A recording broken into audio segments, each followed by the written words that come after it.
Bienvenue sur Africa 24 pour cette nouvelle édition du 12-15. Voici les titres de l'actualité. Au Tchad, le président Idriss Déby Itno a annoncé l'organisation d'un forum inclusif en 2018. Une décision qui ne fait pas l'unanimité et qui est vivement contestée du côté de l'opposition notamment. Au Maroc, le gouvernement ambitionne d'atteindre les 26 milliards de dirhams de chiffre d'affaires dans le secteur de l'aéronautique. Pour ce faire, le royaume chérifien va créer plus de 23 000 nouveaux emplois dans le secteur. Et puis en Tunisie, une nouvelle augmentation des prix du carburant entre en vigueur ce 1er janvier. Celle-ci est estimée à 50 millim et s'inscrit dans le cadre de la régulation automatique appliquée tous les 2 ans par les autorités. Au Tchad, l'organisation d'un forum inclusif en 2018 a été annoncée par le président Idriss Déby Itno lors de son discours de fin d'année et ne fait pas l'unanimité. L'opposition dénonce une perte de temps et appelle à trouver d'autres solutions pour apaiser les tensions politiques, sociales et communautaires dans le pays. Des explications dans le reportage de notre correspondant au Tchad, Mahamat Ramadan.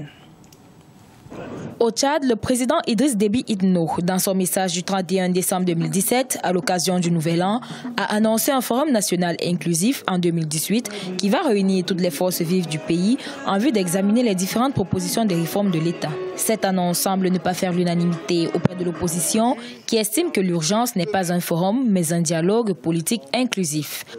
Lorsqu'on va créer un monstre régional comme le Maroc Bitangilé, 2,5 millions d'habitants, et on dit qu'ils sont égaux à 20 000 personnes, c'est quoi? C'est ça un des problèmes que le forum pose.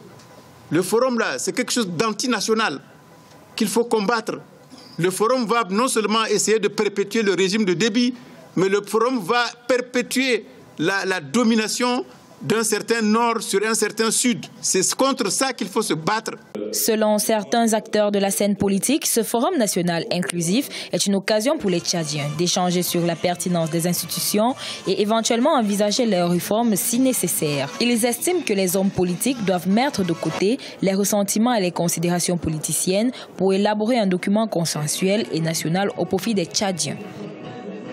Le chef de l'État a annoncé donc la réforme en profondeur de ces institutions qui doivent permettre cette fois-ci à mettre en place des institutions qui pourraient favoriser le développement socio-économique et l'intégration nationale. C'est une occasion en or que le chef de l'État nous offre. Il va falloir éviter de se jeter une fois de plus de gourme. Pour rappel, parmi les différents points de la réforme constitutionnelle qui seront soumis au forum, on note la réduction du nombre des régions qui passe de 23 à 12 provinces, la forme territoriale de l'État, la refondation de la justice et l'introduction du Sénat. En République démocratique du Congo, la marche du 31 décembre, organisée par le comité laïque de coordination, avait été sévèrement réprimée par les forces de l'ordre. Une situation dramatique qui fait notamment polémique suite à la controverse sur le nombre exact de victimes. On fait le point avec notre correspondant Jacques Amboka. 3 morts, c'est le bilan dressé par la police nationale congolaise à l'issue d'une journée sous tension qu'a connue la capitale Kinshasa le 31 décembre 2017. Pour la police nationale, les tués seraient plutôt des bandits et non les manifestants. Des propos contredits par le comité laïque de coordination, organisateur de la marche. Dans un communiqué, le CLC a dénoncé l'usage disproportionné de la force de la part des services de sécurité. Le comité laïque de coordination parle d'une dizaine de tués, plusieurs blessés et interpellés à l'issue de cette manifestation. La première des choses, nous célébrons au nom de la SENCO la fin de l'accord du 31 décembre 2016. C'est fini, c'est cet accord qui donnait pas la légitimité, la légalité à Kabila.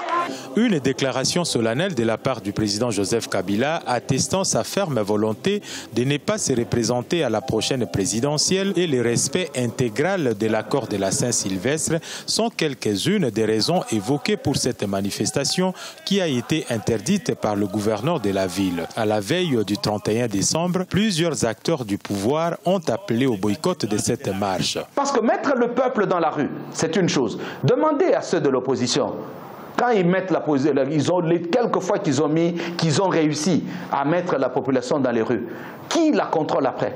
Personne. J'aimerais rappeler qu'au sein de l'Église, il y a les gens de l'AMP, il y a les gens de l'opposition et il y a des gens de la société civile. L'Église doit être au milieu du village. L'Église catholique a été appelée par le chef de l'État pour demander leurs bons offices. C'est tout. 2018 s'annonce très mouvementé et sous tension en République démocratique du Congo. Le comité laïque de coordination annonce la poursuite des manifestations similaires tout au long de l'année. Un bras de fer qui, selon les observateurs, mettra en exergue l'Église catholique avec cette structure qui bénéficie du soutien de partis de l'opposition, eux qui ont tenté sans succès d'organiser des manifestations au cours de l'année 2017. Notons que l'Internet coupé la veille du 31 décembre par le gouvernement a été rétabli dans la nuit du 1er janvier 2018. Au Maroc, le gouvernement ambitionne d'atteindre les 26 milliards de dirhams de chiffre d'affaires dans le secteur aéronautique. Le ministre marocain de l'Industrie, de l'Investissement, du Commerce et de l'Économie numérique a indiqué que le royaume chérifien devra aussi créer plus de 23 000 nouveaux emplois dans le secteur dans les 2 prochaines années. Plus de détails avec Ibrahima Dioumaba.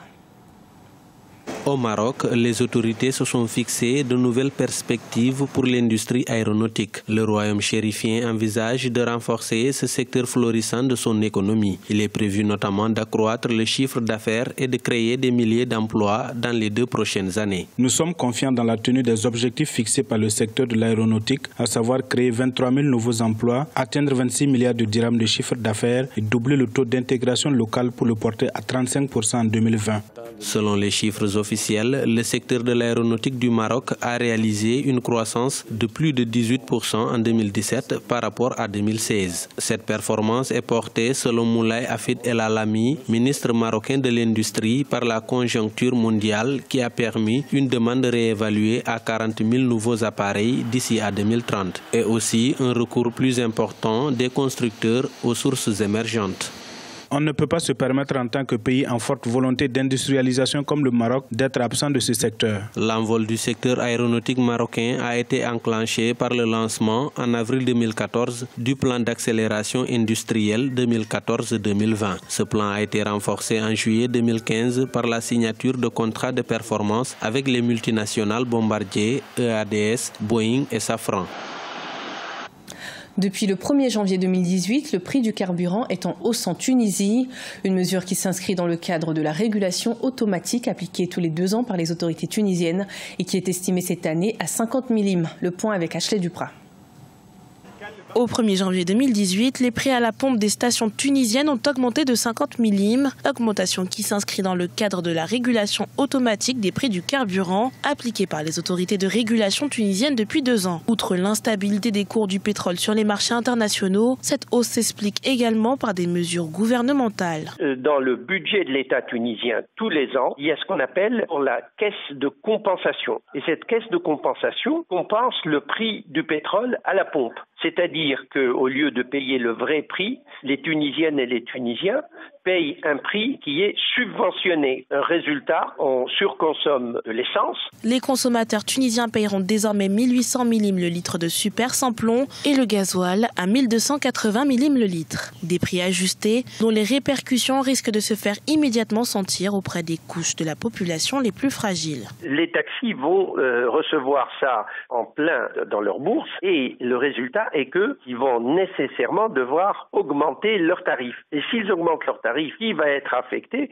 C'est la masse de gens qui n'ont pas les moyens d'avoir accès à des transports en commun. Le déplacement des Tunisiens va coûter cher, ce qui va gêner énormément de monde. Le citoyen et la citoyenne, en démocratie, vont montrer qu'ils sont mécontents. Outre cette hausse du prix du carburant, les Tunisiens vont également subir d'autres hausses dans des domaines divers, notamment l'alimentation, générée entre autres par les effets de l'impact fiscal du droit de consommation, mais aussi la hausse de la TVA.